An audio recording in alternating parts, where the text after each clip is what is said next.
Welcome to Space Plus. This is a platform I created mainly to ask questions about what is going on in the space sector and how does space impact the average person's day-to-day life. Why should we care about space?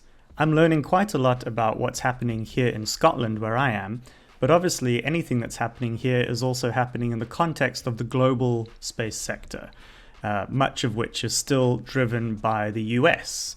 So, just to get a better sense of what's going on right now, what's changing, and how it all works, I'm very lucky today to be talking to a space expert. Rod Pyle is the editor of Ad Astra magazine. He is the co-host of the podcast This Week in Space, which is a great source of news for what's going on right now in the space sector. And he's the author of dozens of books on the subject as well. So I see this episode as really helping me particularly to sort of set the scene for where we are in the space sector globally and what's kind of really going on in it right now. I'm very fascinated by that, and I hope you will enjoy the conversation I have with Rod. So Rod, thank you so much for joining me here on Space Plus today. It's great to talk to you. I keep up to speed with space news thanks to your This Week in Space podcast that you co-host, but I know that you're also an author of many books on space. And so I guess what I'd mostly just like to open with is a kind of scene-setting question, which is what on earth is happening in the space sector right now? Boy, you and me both are wondering. So I was just on a space symposium virtual conference today, and as many virtual conferences do these days, they were talking about the incredible expansion of entrepreneurialism, space, and so forth. And that's true. There's more money moving into the private sector in terms of space flight than ever before. On one extreme, you have countries like the US who are doing it in a purely capitalistic form for the most part, although there are lots of public-private partnerships with the government. So that's capitalism funded by taxpayers to some extent. Then kind of the other extreme, you have somewhere like China, where there is private money moving into the space sector, but the space sector, even in the so-called, quote, private companies, unquote, is still dominated by the Chinese military.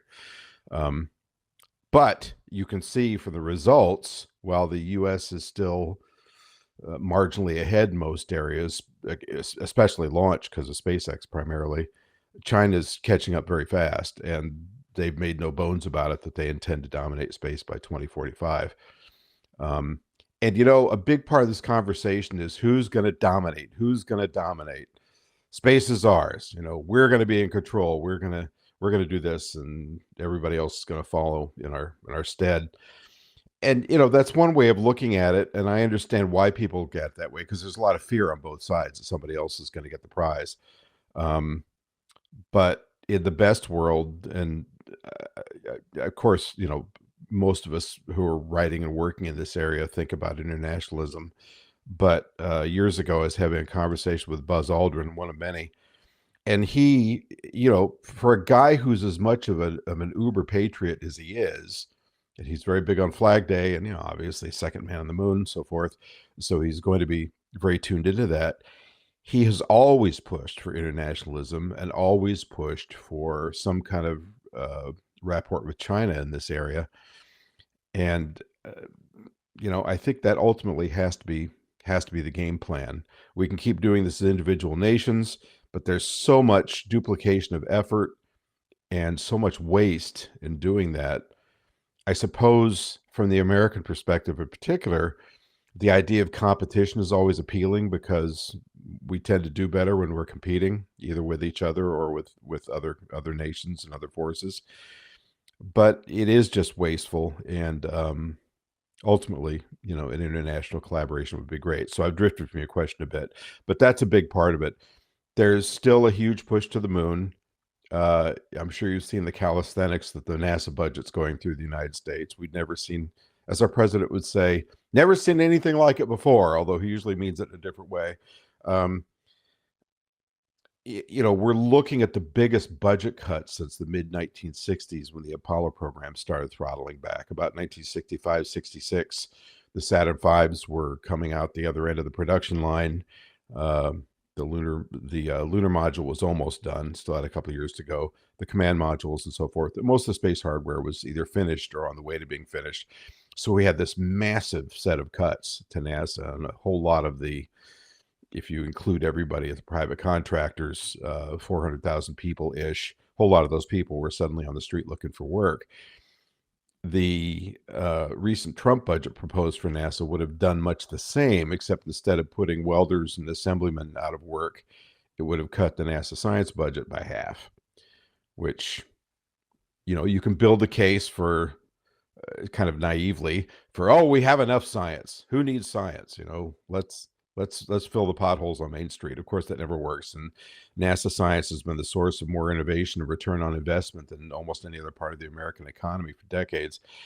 So most of us think that's pretty naive. The Congress is pushing back on that, but those cuts are kind of tantamount to just backing out of the whole area. So that's been the biggest twist here is the fear of these cuts. Basically, seeing NASA shut down to kind of a caretaker agency, watching private industry do all the work. There are people that think that's a good idea.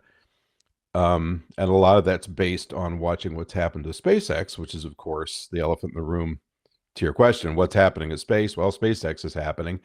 If it wasn't for SpaceX, the U.S. would probably be at least second in launch frequency.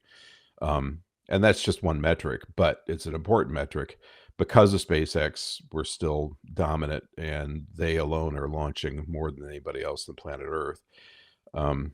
So there's a lot to untangle here, but I guess in the 30,000 foot view, the U.S. is trying to find its footing in a new private-public partnership era where taxpayer dollars kind of initially seed these private ventures by giving them primarily NASA and defense contracts like SpaceX to do what they're going to do. And then hopefully their tires get inflated and off they go.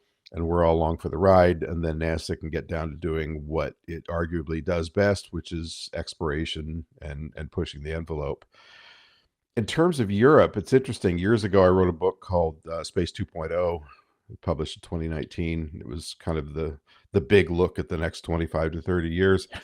And I was talking to the head of the German Space Agency, and I said, what do you see in your future in terms of the kind of private-public partnerships we have in the U.S.? You're going to see that kind of entrepreneurialism here. And she said, the problem is our tax structure is so different. I just don't see how it can happen here, at least not the way things are now. And I see some of that changing. And interestingly, just recently there was talk again of another effort to do a European space plane, which, if you've been following this very long, that's come and gone 3 or 4 times. UK had Skylon, there was Hotal. I can't remember the other two. I think Hermes and one other. So that's kind of back. It may make more sense now because there's been a couple of decades of advances in composites and thermal engineering and the kind of engines you need to do a single stage to orbit, transitioning from jet power to rocket power and all that. And then, of course, ESA and its affiliates have been doing great things in robotic space. And I think, depending on what happens here, you may see a kind of a parity between ESA, the US, and China in the next couple of decades, because ESA's coming up and NASA's kind of throttling back on robotic exploration. Which is, there's another interesting conversation there, which is how many times do you have to visit the outer planets? And if you're a scientist, a planetary scientist, there can't be too many. But for a lot of people, especially those kind of holding their hands on the valve that controls budget appropriations of the U.S., some of them feel we've been there enough. So that's my my 12-course sampler of what's happening right now. But the big news is at least on from the U.S. perspective is private money moving into this, and it's, as I'm sure you've seen, there's a lot of wide-eyed reports by various accountancy firms and so forth about the $1 trillion space economy. Yeah. in the next, you know, 5 to 10 years. And that sounded pretty exciting 15 years ago or 10 years ago. Now that Apple is, at 3 trillion and I think Nvidia is being valued at 4 trillion, a $1 trillion space economy is kind of yeah, okay. It's exciting, but really, And it sounds like maybe that $1 trillion is always just on the next horizon and the next horizon, the next horizon, maybe. it's funny. We apply that kind of comparison to an awful lot of space. When I was growing up and coming of age in the 70s and 80s, um, when I say coming of age, I mean, reaching adult career status. The conversation was Mars, only 30 years away. And it Right. was 30 years away in 1953 when Werner von Braun published the Mars Project, and it's been 30 years away for an awful long time. Mm. In the 20 aughts through the 20 teens, we were talking about, NASA in particular was talking about progress towards Mars. They had this graphic, you've probably seen it, looked like a big tentacle. I called it the Mars tentacle, about how we Hmm. were going to get there. And if we just stacked all the studies that various countries have done on how to get to Mars, we could probably walk to the planet on them at this point. Very little metal has ever been bent in service of this. But yeah, that and fusion are always decades On away, the horizon. but Um, hopefully not for long. yeah. Well, thank you. That's a really useful starter for setting the scene. Um, I think you alluded to how a couple of things have moved quite quickly in more recent times. So if I had asked you this question, say 6 months ago or 12 months ago, Mm. uh, how differently do you think you would have answered that? Which question? About sort of what's happening in the space sector, and maybe Uh, in the US in particular, because I think uh, some of the changes you've been talking about that have happened this year, not sure if they were too obviously predictable. no. Well, certainly not in the NASA budget. I mean, historically, when we transition from one party in the White House to another, Republican to Democrat or back, NASA ends up getting hammered by changes. No, we don't want to do that. We want to do this. Um, Trump initiated the current lunar program, the Artemis program, sometime in 2016. Then Biden came in office in 2020 amidst lots of Sturm und Drang. And amazingly, though, just basically kept doing what had been planned by the previous administration, which he was not a fan of. I hadn't seen that ever. I mean, virtually every other swing from one political party to the other, we saw huge changes in NASA, and this time we didn't. Whether that was by deliberate choice or just I've got other priorities, I'm not sure, but I think it was deliberate choice. Now we come into the second Trump administration, and the big shift is this slashing of the NASA budget by about 25%. I don't think anybody saw that coming. If you were following the what do they call it, the 2025 plan that was circulating around kind of beneath the covers in U.S. political circles, and what Musk had in mind when he created Doge, the ill-fated Doge. Um, you might have had an inkling, but for most of us, we thought, it'll probably be a flat budget because we're used to flat budgets. So it would have continued at about 24 to 25 billion. I think that was the biggest shock. It's like, what, you want to cut science by half? And within that half, a big chunk of it was astrophysics, and apologies to the astrophysicists of the world. Um, I wouldn't support that cut, but if we had to live without more astrophysics for a few years, I think we'd survive. A lot of important programs would be slashed. A lot of people would be out of work. There'd be a huge amount of brain drain. But it's astrophysics, so it's kind of big picture and way over there.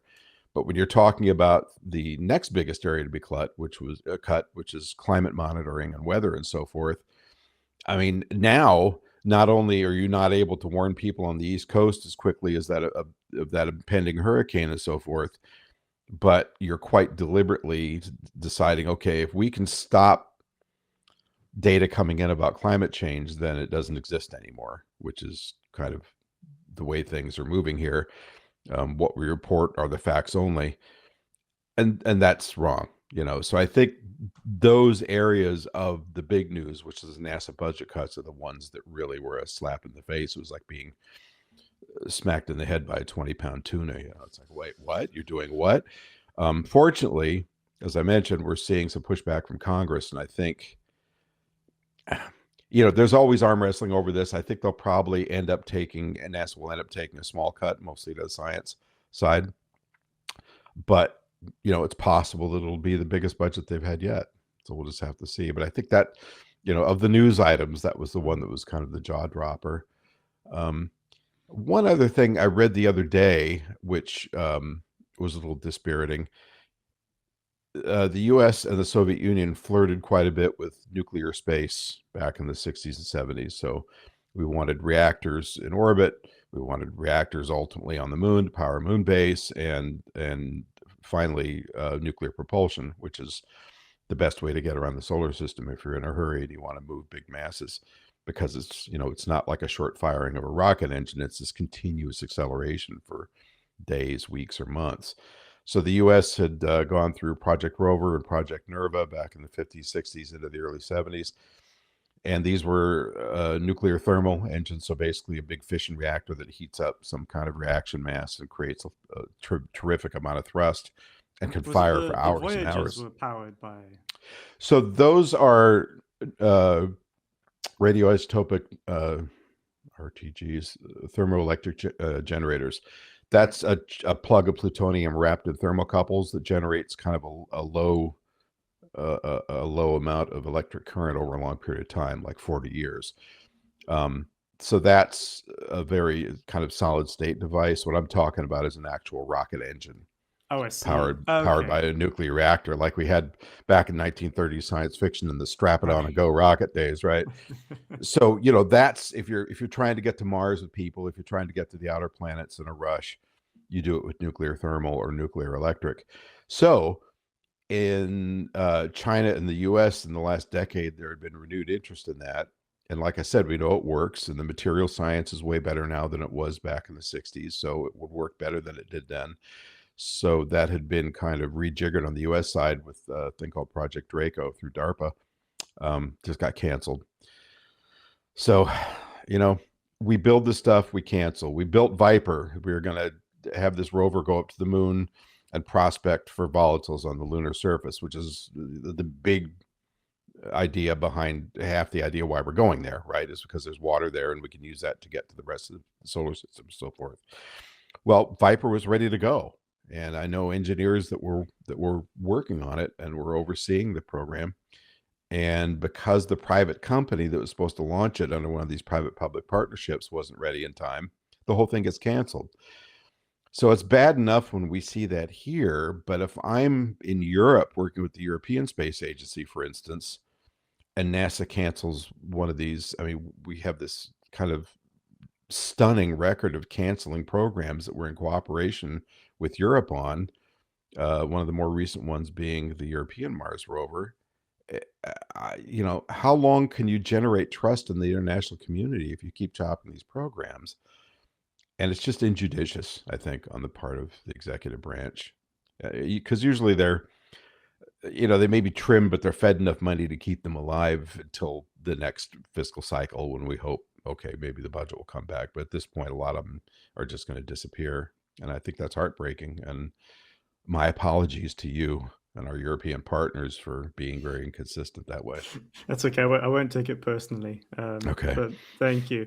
So, I mean, I've heard people describe this sort of particular moment as unprecedented, and certainly, I think that's a fair description based on what you've said. But as a space historian who has, the longer view, you've spent time researching the sector over the decades. Um, Mm.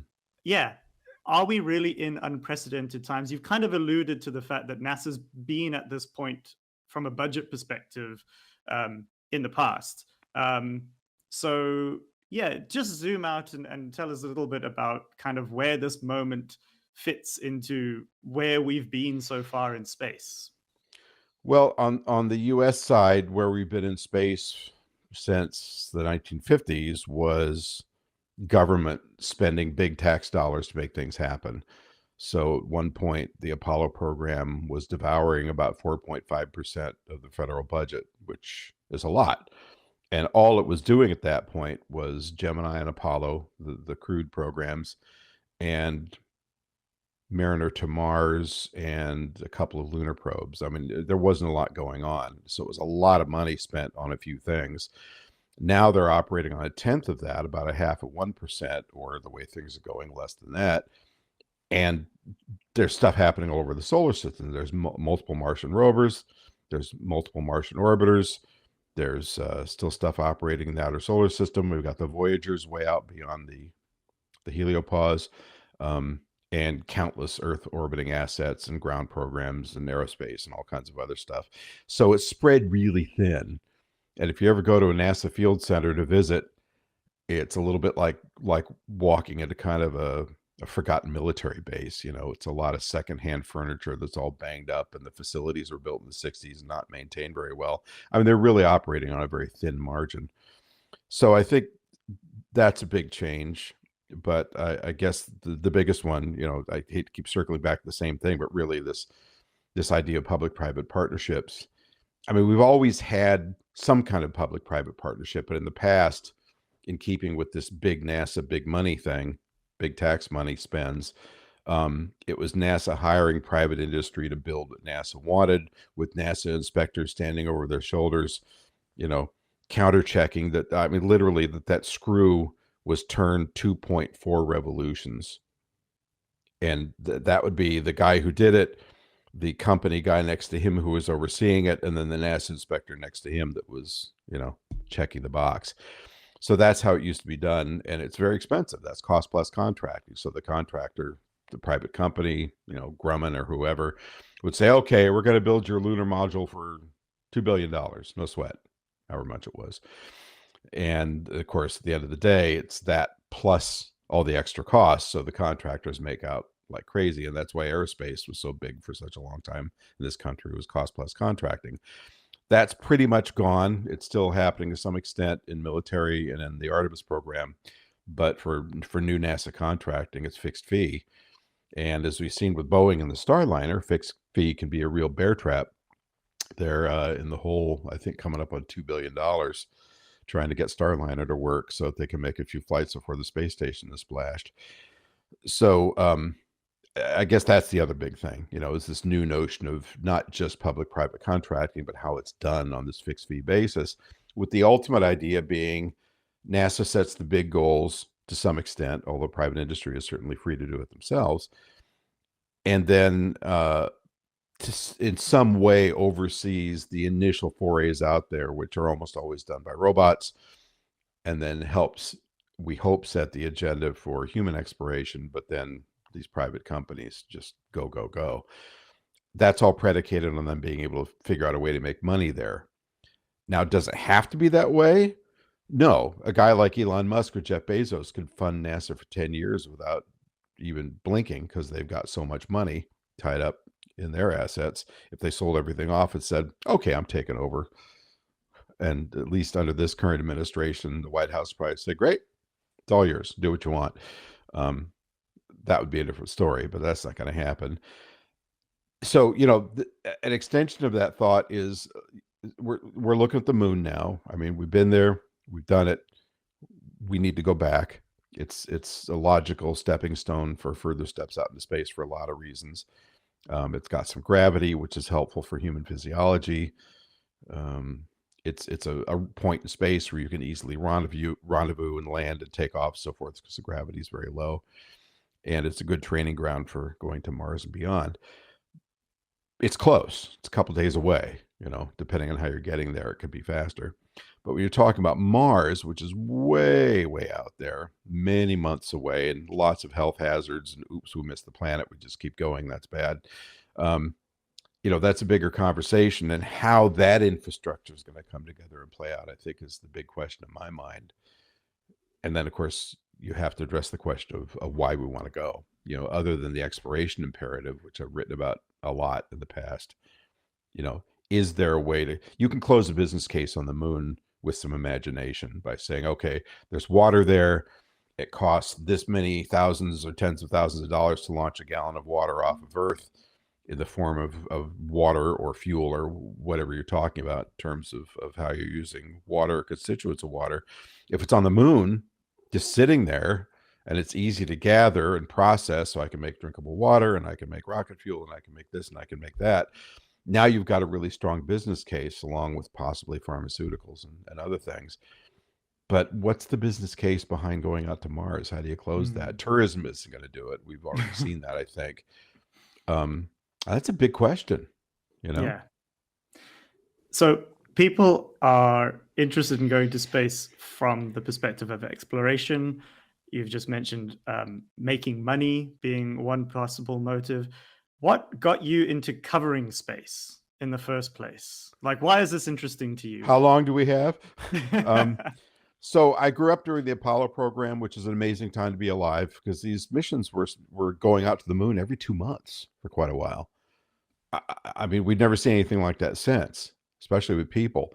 So that was an amazing time to be alive and see that. And my parents were either sufficiently foresighted or inattentive that they basically let me stay home whenever there was a lunar landing going on. So I would stay home for a couple of days and watch the moonwalks and so forth. So that was quite an inspiration. So once I realized I didn't was never going to be an astronaut for a whole lot of reasons, including the astronauts. Let's see, they aren't overweight, they don't have claustrophobia, they probably don't have ADHD. There were a bunch of reasons I wasn't going to do that. I thought, well, okay, I'll major in astronomy, and I got 2 years into that at UCLA, and differential equations, and I had different ideas on how to solve math problems. Meaning that I flunked the class and took it a second time and thought, okay, I'm going to be really mediocre at this if I continue. So I decided I'd go into the storytelling and journalism side. I see. For a variety of factors, I got distracted into advertising for 15 years, and then I got interested in visual effects. So I worked on Star Trek and Battlestar Galactica and some other shows, which is great fun.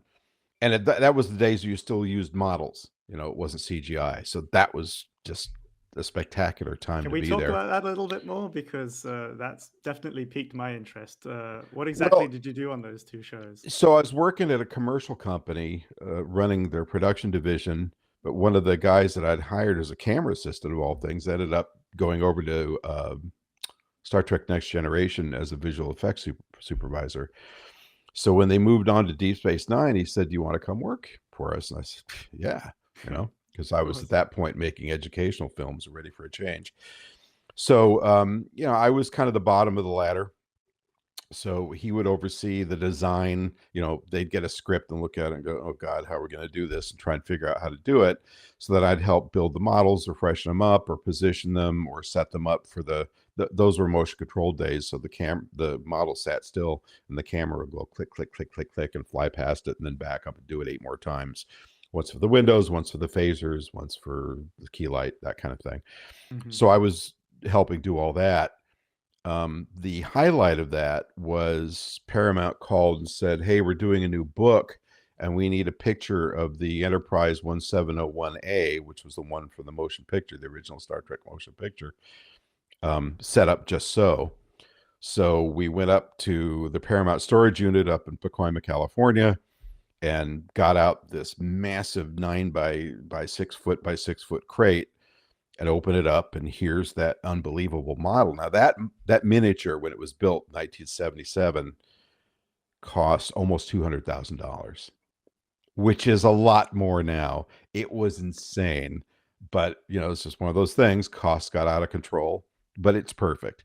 So we brought that back down to the studio, set it up, and I was a little late the first day we were supposed to shoot. So it's a hot summer day, and I'm walking into the stage, and the guy I was working for, really incredibly creative guy named Gary Hutzel, who was the effects supervisor, had already turned the lights out and put on the beauty light on this thing. So I opened the door, and here's this massive, cool, dark stage with this religious artifact lit up in the middle. So I walked up and got closer and closer, and at a foot away, it still looked perfect and looked real. And you could look in the windows and see a little bit of parallax and so forth. And if you got beneath the saucer section, the way the guys had originally finished it, it was like a white base kind of putty or composite. and then they had painted it, and then they put an extra coat of like pearlescent finish on it, but they did it in 1-inch squares, this way, this way, this way. So as the camera rolled under it, these little things would kind of pop like plates on a nautical ship. I mean, the attention to detail was just mind numbing. So I was practically in tears. Um, then that wound down, and I had two other major encounters with visual effects. One was this awful pilot called the Osiris Chronicles that Joe Dante had directed. It later became Warlord Battle for the Galaxy or something. I was like the fourth effect supervisor on that to finish it, and it was just pretty dreadful. Had good moments, had Rod Taylor in it, of Time Machine fame, but it didn't go anywhere. And then I spent about a year and a half, also with Gary Hustle, doing pre-visualization for the Galactica reboot, because they needed to figure out, okay, now we're doing CGI. How do the ships move? How do they fly? How do they fire? What do they look like? All that kind of stuff. So we started with one set of digital models and went through probably 6 other sets of digital models for the Vipers and so forth, and built a render farm of, I don't know, 15 or 20 big water cooled PCs in the back, and then would sit and wait for a frame to render for 40 minutes, because it was that was 2000. But it was great fun because we were, basically kind of setting the stage for how that show was going to look. And then they went up to Vancouver, and that was the end of my involvement. But it was really cool. Yeah, that sounds incredible. So that's dipping your toes into the world of sci-fi. Yes. And then what kind of brought you back to What brought me back to the fold? science fact, or Yeah. what's Well, happening in the real world, so to speak? so a couple of things. Part of it was just various career transitions. I'm one of those multi hyphenates because I start to get good at something and then think it's boring and move on to the next, which is how I got in and out of TV commercials and many other things. Yeah. But also, in the 90s, I'd been working for the History Channel making documentaries, and I had done one on Apollo 11, and what was the other one? Anyway, I'd done 2 or 3 space shows, and it was fun. But basically, in 44 minutes of airtime, you're trying to tell the whole story of Apollo or something, which is ridiculous. Can't be done. Were you writing? Were you presenting? Bit of both? Bit of everything? Not presenting, but writing, directing, producing, shooting second Okay. unit. This is a History Channel, so Right. funds were not copious. So we wore a Sure. lot of hats. Unfortunately, I had enough chops to kind of barely survive doing all those things.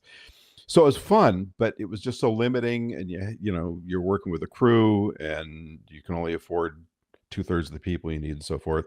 So in the early 2000s, I got an opportunity to write a book called Destination Moon for Smithsonian, and there's kind of a long story how that came about. But basically, back then, you could be doing your first book title and get, $40,000 US as your advance, and then you got royalties. And if you did a couple of them a year, you were doing okay. Now, 20 books later, you're lucky to get half that, Right. because the market's just shifted so much. But back then, it was great, and it was fun. And I had no idea how book authoring worked. I'd never known any book authors, a couple, but not ones that did repeat writing. They maybe did one little vanity press thing or something. So it turns out, they specify a subject, and then they say, okay, we'll see you in a year. Go write the book. And I'm used to getting notes from the network every 3 days on various edits of either visual effects sequences or these History Channel shows. So it's like, wait, you're not going to sit here and yell at me every 10 minutes? Why would we do that? So that was really, I think, what plunged me back into it. I had also been a member of the National Space Society since the 80s, and kind of come and gone. And, with those kind of groups, you're paying membership fees every year. You drift in, you drift out. And in the early 2010s, 2012, somewhere around there, I got re-involved with them. So I think it was those two things. It was starting to having an opportunity to write space books, which is my favorite topic, right? So it's basically like, handing a pig a big vat of mud and saying, go roll around in this for 6 months and tell us what you can do. So nothing better. And at that point, you could actually make a living at it. Then in 2017, I had written probably 9 books at that point. And the National Space Society needed a new editor for their magazine, Ad Astra, which at that point was just kind of an internal, kind of had 1 foot in magazine, 1 foot in newsletter. It wasn't very good, honestly. And they said, we need a new editor in chief. And I said, well, what are you asking me for? I've never done that. They said, well, give it a try. And I found that I took to it very naturally. It was a steep learning curve, but in a matter of a couple of years, along with Aggie Coburn, who's the director of publications, I made a lot of this happen. We expanded the page count. We went back to full slick paper. We got it back on newsstands and bookstores, got a digital edition going, ultimately an audio edition too for a while. And now, partially because it's really nicely presented and done, and partially because all the other space magazines have gone out of business, we're kind of the last man standing on the newsstand. I mean, there's occasional special edition of Air and Space, and we still have Sky and Telescope and Astronomy and a handful of others. But in terms of stuff that's just about space technology and space programs and NASA and what's going on in new space and so forth, we're kind of it. So that was really the glue that cemented the whole thing. Once that started to fire on all 8 cylinders, I was just fully hooked back in. So it only took me 58 years to figure out what I actually wanted to do when I grew up. Here we are. Well, I mean, I really think that is it's a really useful perspective, especially, personally from where I sit, somebody kind of also coming in sort of sideways and mid-career.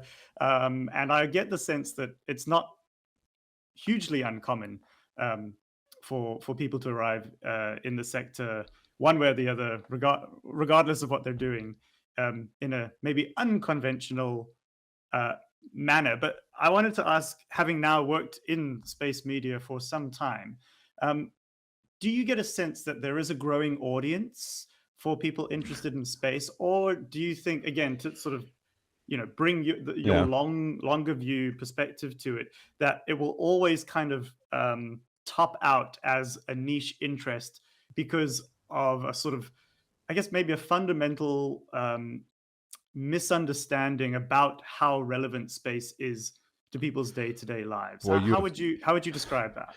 You have packed a lot of sushi in that role.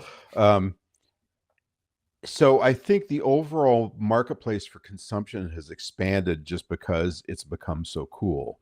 So again, going back to the space race, 60s, early 70s, this was nationalism. This was, if you're in the US, we're going to beat those Russians. And if you're in the Soviet Union, we're going to show those Amerikanskis, where to fold their bread or whatever. And so the coverage was very, very coming out of a very narrow pipeline, handful of national magazines, newspapers, and 3 television networks, and that was it. So it was carefully controlled, carefully curated, tended to be of kind of a similar tenor, pretty accurate, good storytelling for what it was. Now, cut to today, the assets that those national outlets have been slashed to the bone. They don't have the bureaus they used to have, and they don't have a particular desk necessarily handling space and so forth. The polished, very experienced professionals that were doing news then, mostly middle-aged, older white guys, are gone, and their paychecks are gone with them. So at this point, you've got probably 1,000 times as many people, maybe 10,000 times as many people, struggling for that pipe to get a chance to get in that pipeline and make enough money to stay alive. So there's a ton more sources than there ever were. I mean, back then, well, an example. So Apollo 11 and 12 have landed on the moon. We watched that with great ardor, although Apollo 12, the camera burned out, but still, you can follow the spacewalk with the simulations and stuff. Interest is waning now. The US audience is like, oh, yeah, that's the moon. Those other guys did that in Apollo 11. We don't care anymore. Then Apollo 13 happens. And suddenly the news networks are all over it again. Oh my God, these guys could die. This is great. This is great stuff for our ratings. So that's huge. Apollo 14 launches, lots of coverage. It's a return to flight, all that. Once those guys landed on the moon and started wandering around, the networks literally just kind of shrugged and went, oh, nothing scary is going to happen. So I'm at home in, I think, 10 at the morning, watching the Apollo 14 astronauts, Al Shepard, Ed Mitchell, struggling to get up the side of Cone Crater. It's great adventure drama. And right in the middle of it, the networks cut away to soap operas. So we're watching General Hospital and All My Children now. I was so furious, and I've never forgiven them for this. But from their perspective, the ratings are dropping. Nobody wants to watch guys walking around the moon. It's boring. So they went back to their normal programming. So that was the tenor of that time. Now something like that happens. There's going to be 1,000 outlets. CNN and others will pick it up, Fox, but there are thousands of outlets on YouTube and other portals where I can just watch this stuff 24/7 if I want to, filled with breathlessly excited young people who in a lot of cases do really incredible narration. They've done their research. They understand what they're looking at. Not always, but for the most part they do. So I think there's more breadth of coverage than there's ever been. And because some of it's very specialized, there's probably more depth. It's not necessarily curated as well as it was. The storytelling might not be as good. And the fact checking is certainly not as good because those budgets have vanished. Now, on the audience side, back then, again, leading up to Apollo 11 and shortly thereafter, we had 500 million people watching it in an age where there were probably barely that many TVs and radios for people to be watching and listening to. So that's an exaggeration, but you get the idea. I mean, the world was tuned into this wherever people could. But it was a very focused audience on a very focused event, or excuse me, a very general audience on a very focused event, which was his first moon landing. It dropped off precipitously after that. Same thing moving in the shuttle era, yawn, oh, the shuttle flies every month or so, big deal, Well, we hoped it would fly that often. Actually, it was more like 4 times a year. Then Challenger happens, and attention swings back and then begins to drift off again. So the audience, particularly in the U.S., is extremely fickle for this stuff. But we are kind of in the doldrums, both in terms of what was actually going on in space and how it was being covered and how people were attending to it throughout the 80s and the 90s until the space station got going. But the thing that really pivoted, interestingly, was the Pathfinder mission out of JPL to Mars. So this is a small team of very young people at Jet Propulsion Laboratory in Pasadena working on a very low, by their standards, funded little teeny mini Mars rover and a lander. And it was really just an engineering mission. And we had on the podcast just last Friday, Rob Manning, who's the chief engineer for that and has been the chief engineer for every other Mars rover and lander since, who talks about those days with great affection because they were really flying under the radar. It was literally a couple months before launch that headquarters kind of said, wait a minute, you're landing this thing on bouncing balls? What? And they had this very hot-tempered review and kind of barely made it through. But of course, the project worked brilliantly. And the reason I bring it up is that was also the first time NASA really got fully engaged with the internet. So this is 97. So I think that would have been Netscape maybe at that point as the browser. And word spread that you could see the landing and what this little thing was doing on the internet, and their servers crashed repeatedly, and millions of hits coming from all over the world in fast order. So that was kind of a moment when people realized, oh, I can do this space thing through the internet. This is really cool. And JPL led the way, and honestly, for the next couple of decades, really sort of led the way in working with the internet and coming up with really great stuff. NASA kind of came in behind them as they were showing the way. And of course, finally, I would add 7 Minutes of Terror, which is a short video made for the Curiosity rover landing. It was one guy who I got friendly with also at JPL, who just decided he wanted to do this piece to really illustrate the drama of this. And so he pitched it, and they said, wait, you're going to focus on why it might not work? And he said, yeah, that's the drama. No. Well, he went and did it anyway. It was really a one-man show. He shot it, he wrote it, he scored it, he did the interviews, he edited it, he did the visual effects. And as you know, if you've seen it, it's probably one of the best things that's ever come out of NASA media. And I think it had 30 million views in the first 2 weeks or something, which back then was a lot. So I've gotten a little off topic here, as I will do, but that was sort of one of those pivotal moments. And I think really in kind of a profound way pivoted into modern NASA coverage. Now, of course, we have a lot of people that have nothing to do with government and are not even proper businesses in a lot of cases, just having a YouTube channel and covering this stuff, all the way out to people like Isaac Arthur. If you've ever seen his Science and Futurism with the Isaac Arthur channel, he's also the president of the National Space Society, which is why I know him, doing these hour-long voiceover eye candy presentations on why aliens have funny looking pets, and on the other end, can you really build a Dyson sphere out of soda straws or whatever? I mean, the guy just does incredible stuff, and there's a million other people that think so enough to subscribe. So there That's got to is a be a living. positive sign. Yeah.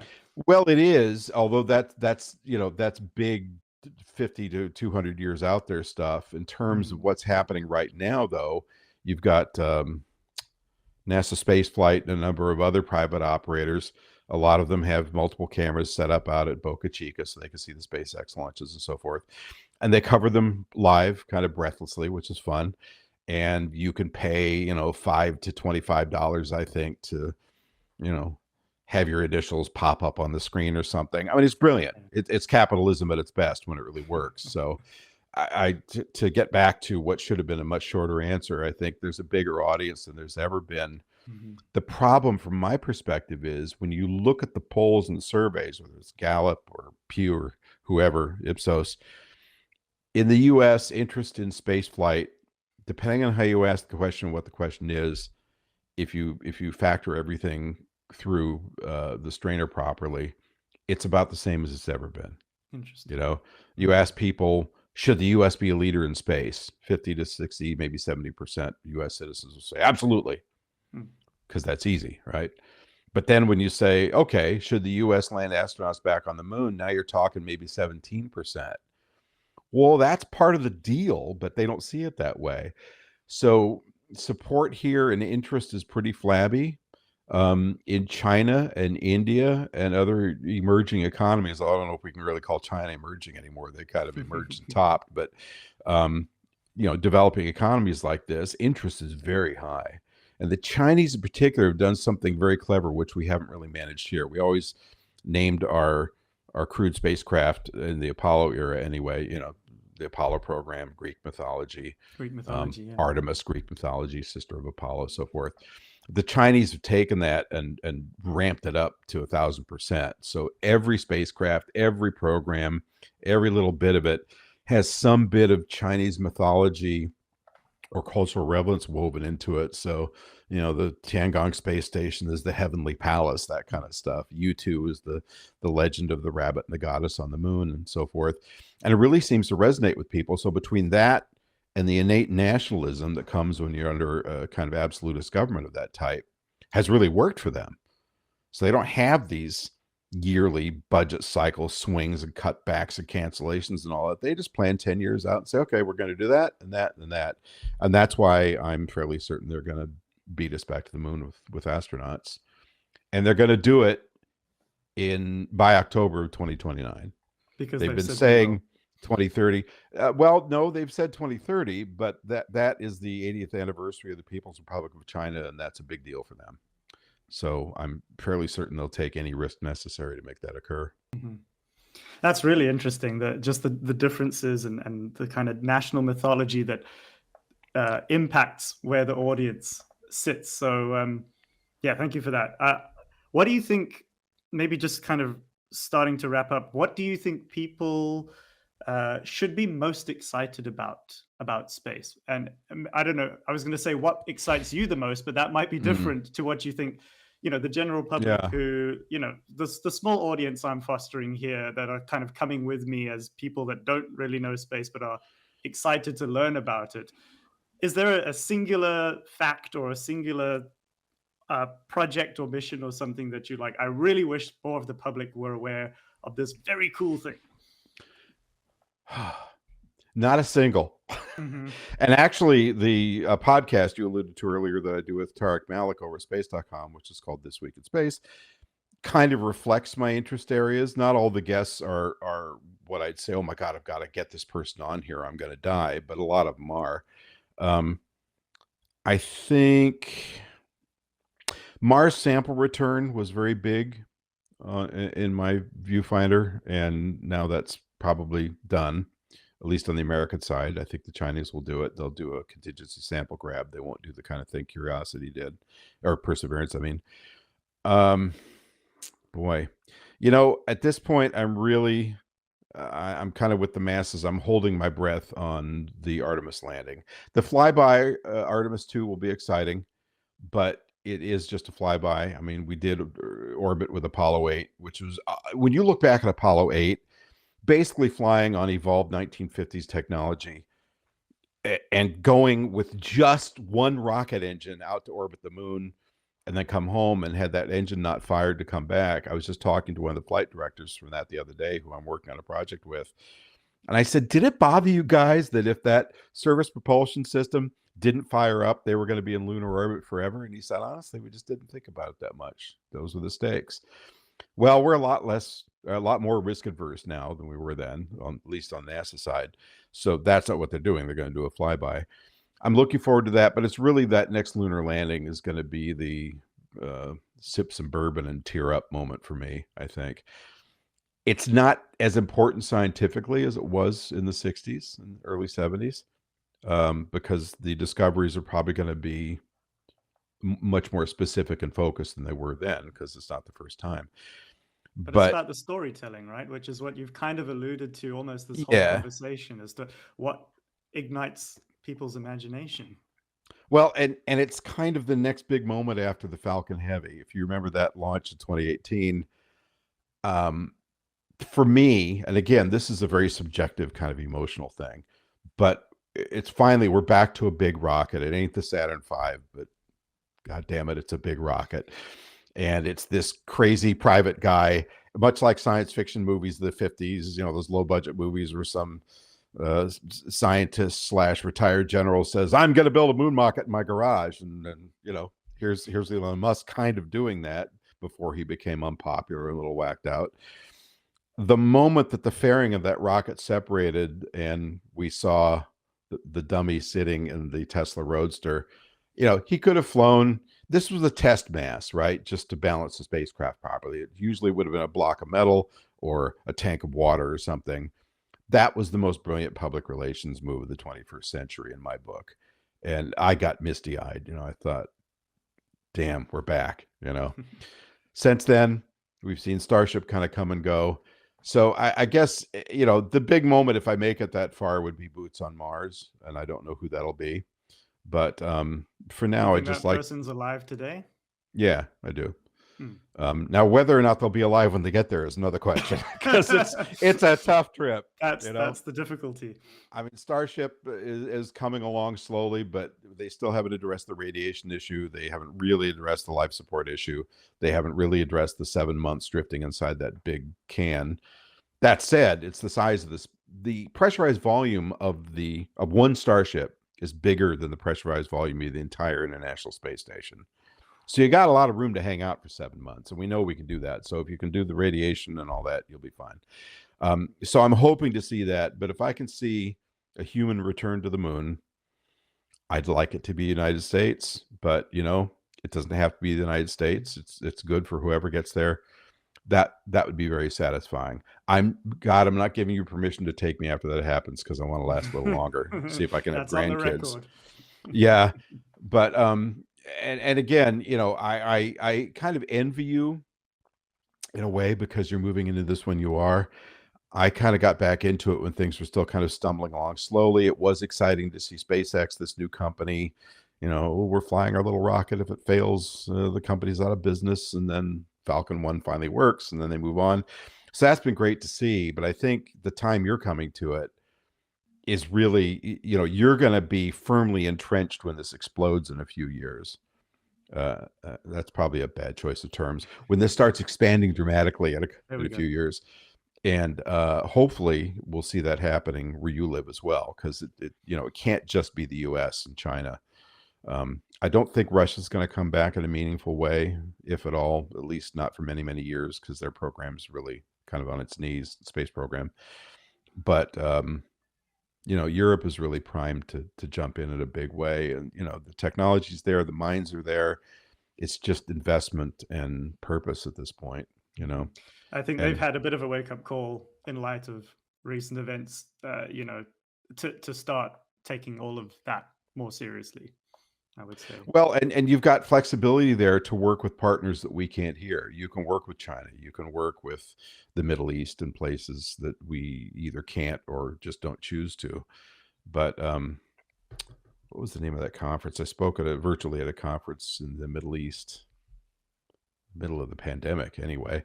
But I was talking about internationalism in human spaceflight, and it was received. I think it was being hosted in Dubai, and it was received really well because when you read about space colonization, as they like to call it, we call it space settlement with the NSS. But when you read about people living up there, most of the writing, I'd say easily 80% of it, is written from a very Western centric perspective Yes. and focused on life since the Magna Carta. A lot of it's from the U.S., but overall, it's just from a Western perspective, including our European roots. And if you live in China or India or somewhere else that's getting very close to doing this, that doesn't necessarily resonate for you. So I think a big part of the conversation, kind of linking into your last question, is we have to really start looking at how we're going to do this as a group. The Chinese have their own space station now. India will probably have one eventually. Other nations will follow, and that's great. It's a proof of technology and engineering accomplishment for emerging space economies and so forth. But ultimately, it's this duplication and overlap that I'd like to see go away. So we have to have more conversations, and I've written about a little bit, but more open conversations about how multiple nationalities and cultural systems and so forth can really coexist, because at least these days being in orbit or in space is really expensive. I mean, it's between 50 and many hundreds of thousands of dollars an hour to be up there. And for instance, if you need to pray 5 times a day, that's a cost that's got to be covered by somebody, because you're not being, quote, productive, unquote. I mean, you're being productive culturally for you, but in terms of the people running the program and ticking off the boxes and counting the money, maybe not. So, how are we going to accommodate that? How are we going to accommodate different foods, different police systems, different systems of justice? What's a crime and what's not? How do we treat women? What can they do? How do they dress? All these kinds of things really has to be looked at for us to pursue this in a truly global, multinational fashion. And that is something I would really like to see happen before I leave this planet permanently. That's a brilliant point, and I wanted to briefly ask you, actually, and maybe this is a good last question, Mm. to wrap up. It's often the world of science fiction that has done some of the thinking about this. You've already alluded to Star Trek, Battlestar Galactica in this conversation. A kind of short, off the top of your head type of question would be, what vision of the future from the pages of science fiction do you think we ought to be aiming for, and which version do you think we are actually aiming for? So that's pretty easy, because we talk about this a lot in these circles. What we ought to be aiming for is some version of Star Trek, I think, without doubt. It was a little, again, a little provincial back when it was first made, but for the time, having multiracial crews was a big deal. Having women on the bridge was a big deal. There was a Russian at the helm, for God's sake. That was a big deal. And still kind of is, in a sense, although thank God we've done it with the space station. So that's the future I'd love to see. The one I fear we're going to have is the Expanse, because every time people have gone anywhere, they took their biases and their judgments and so forth with them. And we're evolved primates. We tend towards conflict. We like to resolve things with a few words and then violence. So I'd love to think that we'll evolve past that. But it's interesting, compared to computers and technology and virtually everything else, humans appear to evolve very slowly, and our sentiments and philosophies and brains appear to evolve pretty slowly. So I would love to see some huge cultural shift appear that says, okay, we are truly this beyond personal profit motivation, all inclusive, peace, love, and Bobby Sherman society happening that happened in Star Trek, virtually every iteration of that series in one way or another. But I fear that The Expanse is the more realistic depiction of human nature. And I haven't read all the books. I've read a few of them, but I did watch the entire series, and I have to say those guys really nailed it. And there's some weirdness in that first episode with the girl with the blue fungus and the gumshoe and all that got a little weird. But as the show evolved, I think they really nailed what kinds of things we suffer from now, and we'll suffer from them if we don't get the memo. And that's why I think this multicultural, multinational conversation is so important, because that's where most of those will probably spring up initially. And by the way, pursuant to this, there are conversations. There's a huge analog astronaut movement about, oh, we're going to go out to the Mojave Desert and spend 2 weeks in the desert, and we'll simulate being on Mars, and we'll learn all this stuff. If you want to learn about how this works, read about 9-month deployments on submarines, where a bunch of people are locked up together in this little metal tube. Read about the overwintering in the Antarctic and other such similar things. And there's plenty of data there to indicate the kinds of conflicts that happen and so forth. And some people push back on this, but I really support the Antarctic model. I haven't been there, but I've had a number of friends that have been there, one that spent 400 days down there. And you've got the main base at the South Pole, the Amundsen Scott base, run by the U.S. And then you've got all these national stations everywhere. The general tendency is to come together at the South Pole Station, do your research, do your collaborative work, and then you can go back to your national base, which is national territory, and have the food you enjoy and be comfortable with the language you speak and the customs you hold dear and all that. That seems to work really well. And whether or not that can be supported by emerging space economies in space, I don't know. But I think in terms of the big space settlement conversation and the lunar bases and Mars bases, that might be an intelligent model to follow, because it kind of gives you a bit of a relief valve there. If people get a little torqued up, they can go back to their home base. So it's not just science fiction. We have other practical examples to draw from if we're interested in doing so. Well, that's fascinating, and honestly, I think I could chat to you for hours more. But let's wrap it up for today. Okay. Thank you so much for your insight, Rod. That's been really helpful to just have a deeper understanding of where we're at and where we might be going. And yeah, I will be continuing to keep up to speed, watching This Week in Space and other things that you're involved in. So thank you very much for your time, and all the best. Well, and in a year or two, I want to circle back on this conversation once you've been able to really go both feet into the subject area, and have you correct me on some of this stuff, because I think by then you'll probably have the white hot latest news tips, and I'll still be writing about last year's stuff. So you'll need to rake me over the coals a little bit and say, actually, here's what's happening in Europe. And okay, so I stand ready to be educated, and good luck with all that.